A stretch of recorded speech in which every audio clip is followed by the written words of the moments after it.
कच्चो मसान अँध्यारो खोल्साको रहस्य। काठमाडौँको भिडभाडबाट टाढा एक पुरानो गाउँ थियो जहाँ साँझ परेपछि कोही पनि खोल्सातिर जाँदैनथ्यो। त्यहाँको नाम नै डरको पर्याय बनिसकेको थियो, कच्चो मसान।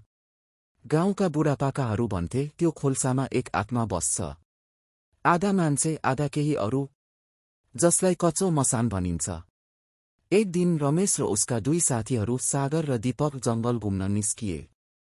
उनीहरूलाई गाउँका पुराना कथा जुट जस्तै लाग्थे। भूत केही हुँदैन यार, रमेश हाँस्दै भन्यो, आज त्यो खोल्सासम्म पुगेर आउँछौं। साँझको झुल्को पर्दै थियो। जङ्गल बिस्तारै सुनसान हुँदै गइरहेको थियो। चराहरूको आवाज हराउँदै गयो र हावा पनि चिसो हुँदै गयो।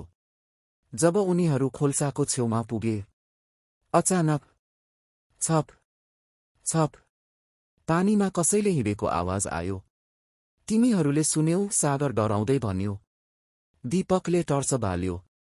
पानीको बीचमा एउटा आकृति देखियो, तर त्यो मान्छे जस्तो थिएन। उसको शरीर टेढोमेढो, हातहरू अस्वाभाविक रूपमा लामो र अनुहार पुरै कालो, आँखा मात्र रातो रातो चम्किरहेको। कच्चो मसान, सागर काँप्दै फुसफुसायो। त्यो आकृति बिस्तारै उनीहरूतिर फर्कियो। पानीबाट बाहिर निस्किँदा उसको खुट्टा जमिनमा टेकिएन।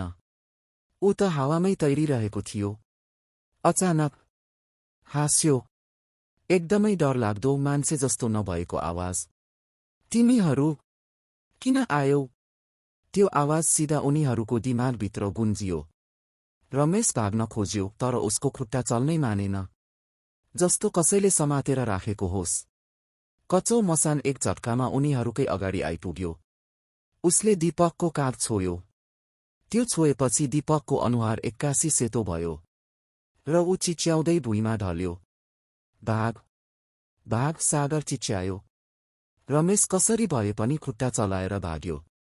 ऊ पछाडि फर्केर हेर्न पनि डरायो। अर्को दिन बिहान गाउँलेहरू खोज्न गए। खोल्साको छेउमा दीपक अचेत अवस्थामा भेटियो, तर सागर हराएको थियो। दीपक होसमा आएपछि केवल एउटै कुरा भन्यो। उसले सागरलाई बोलायो, यहाँ बस, सधैँका लागि। त्यसपछि हरेक रात खोल्साबाट आवाज आउन थाल्यो। 3 जनाको हाँसो।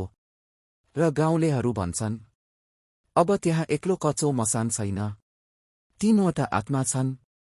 यदि कहिल्यै त्यो खोल्साको छेउबाट जाँदा तिमीलाई कसैले तिम्रो नाम बोलायो भने पछाडि नहेर्नु, किनकि त्यो अब मान्छे होइन।